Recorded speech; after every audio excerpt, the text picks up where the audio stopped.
Well, what have you got for me? A match on the prints from the watch pin that they found in Susan Baldwin's living room. Well, that was quick. Well, we didn't even have to hunt, as it turns out. What do you mean? Well, we had it on our files here. Alice Grant. You sure? I'm positive. Tell me that.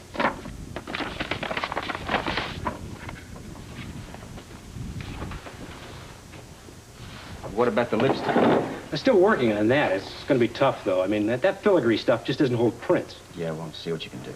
And listen, when you find something out, you are going to tell me about it, aren't you? Right, Chief.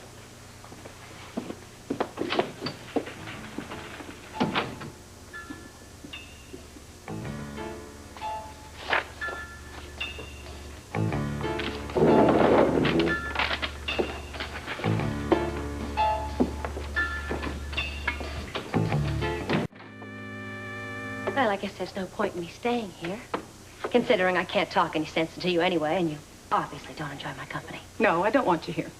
Obviously. So I'll be going. I won't be coming back around to bother you. But while you're here wallowing in your grief for Susan, you might think about something. I'm the only relative you have left in this world. And sometimes I am ashamed to even admit that you're my daughter. Face it, Mother. You may need me to take care of you. Susan is dead. And all we can do is say terrible things to each other. You started it. Well, all right. Let's just put ourselves aside just this once. And let's think about if there isn't something that we can do for her. There's very little anyone can do for Susan, Mother. We can at least see that she gets the proper burial. Well, don't expect me to put up the money for the plot. Stop it, Heather. Just stop it. Because we are going to see that she gets a decent funeral. It's always Susan, isn't it, Mother? Every time, even when your own daughter is standing in front of you, all you can think about is Susan and doing well by her. Oh, Heather! Heather! Well, I hope it's one of your neighbors coming over to hold your hand, because I'm not going to do it. Hello, Heather. Hello, Robert. Going out? Well, actually, I was, but if you'd like I'm to here talk to to see me... your mother, actually. Mother, Robert Scorpio's here. Come on in. Can I take your coat? No, I won't be staying long. How are you, Alice? She's not doing very well, as you can see. Yeah, I'm sure. Well, I have some news which may brighten you a little. You found out who did it? Oh, not yet. But we will. Well, I hope it's soon. I hate to think of a murderer running around loose out there, someone that would do something as awful as this. May I sit down?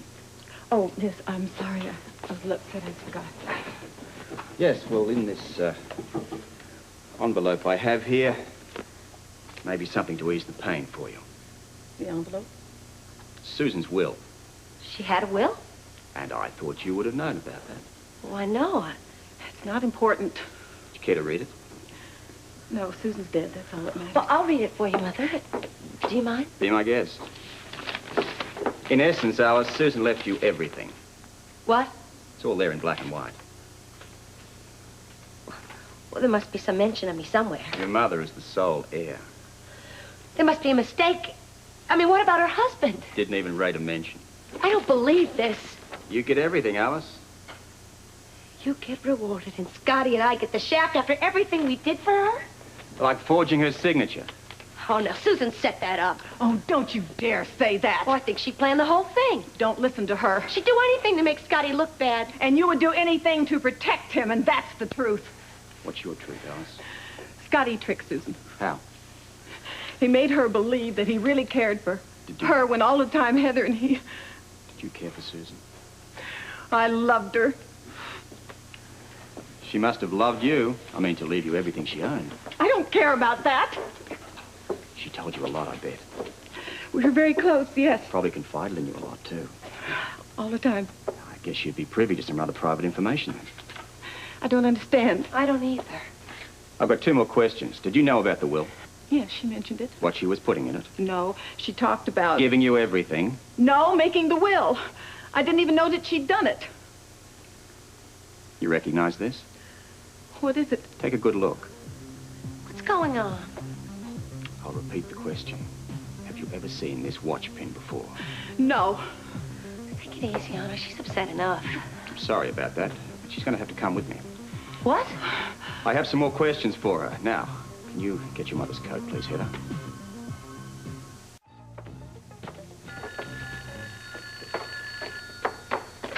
Scotty? Yeah, Where are you? I've left 3 messages for you. I had a meeting on the mall, and I just got out. I stopped by the Croydon here to call you.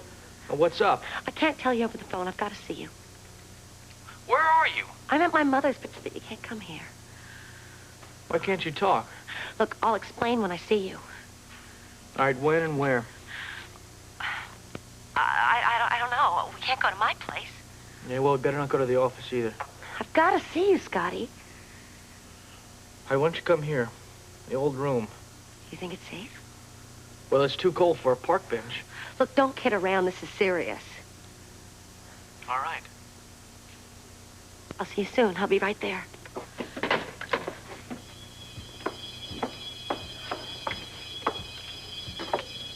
Well, the reason that you're here, I guess you know, is because I have a few more questions for you. Look, I love Susan. I told you that before. I would never want to see her dead. So the fact that you've inherited all that money really means nothing to you. Oh, you ask anyone. I never cared about the money.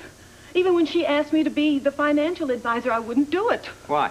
Because I didn't know or care anything about that money. Then you have no idea why she left it all to you. No idea in the world, I swear it. She should have left it to the baby, not me. I'm as confused about that will as you are. I have to tell you, Alice, there is a lot more to this than just the will. You still have the matter of this. I told you I know that... what you told me. But the point is that your fingerprints were found on this. That means that you handled it. Now, why did you lie about it? I was scared and I was frightened. Come on, Alice, now calm down. She gave it to me that night. Why? As a gesture for making up. I guess she wanted to show me that she was sorry. So how did it finish up on the floor? I don't know. Alice! I don't know. Maybe it fell off of my coat. It stopped at exactly 9:10. Now, I assume that's when it hit the floor. That's approximately the time that Susan died. She was alive when I left. They were fighting. Susan and Scotty? Yes. I ran out because I couldn't listen to them anymore. He told her that he wished that she had died. I heard him, and it was horrible. Sure it was. So, you ran out. Yes. If you'd have heard him the way I heard him, you would have known why I was frightened. And now just to think that if I had stayed there, or if I had even called somebody, Susan might still be alive. Hey, come on. Come on, now. You can't blame yourself. Hey? But I love that little girl. I really loved her. I know you did.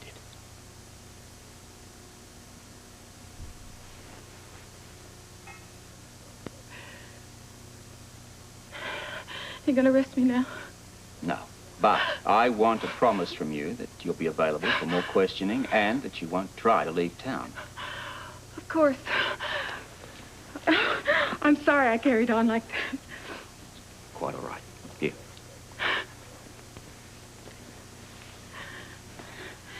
Susan was like a daughter to me. She was as close as... Heather? Yes, even Heather. Can I call you a cab? No, I think I'd like to walk. Are you sure you're going to be all right? Yes, I really would like to walk. Thank you.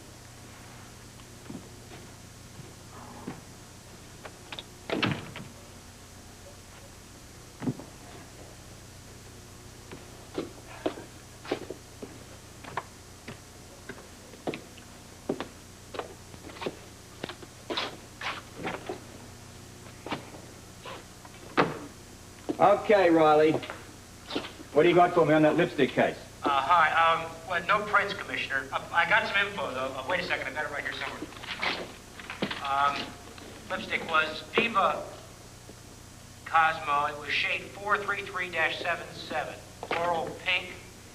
Discontinued. The last shipment to the PC area was in July 1981. Wyndham's department store was the exclusive retail outlet.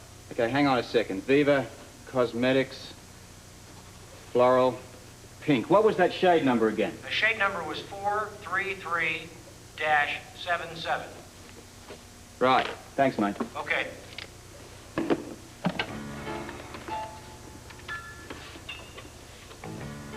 Miss Sergeant? Listen, I've got some information on the Susan Bourbon lipstick case. I'm going to check this one out myself.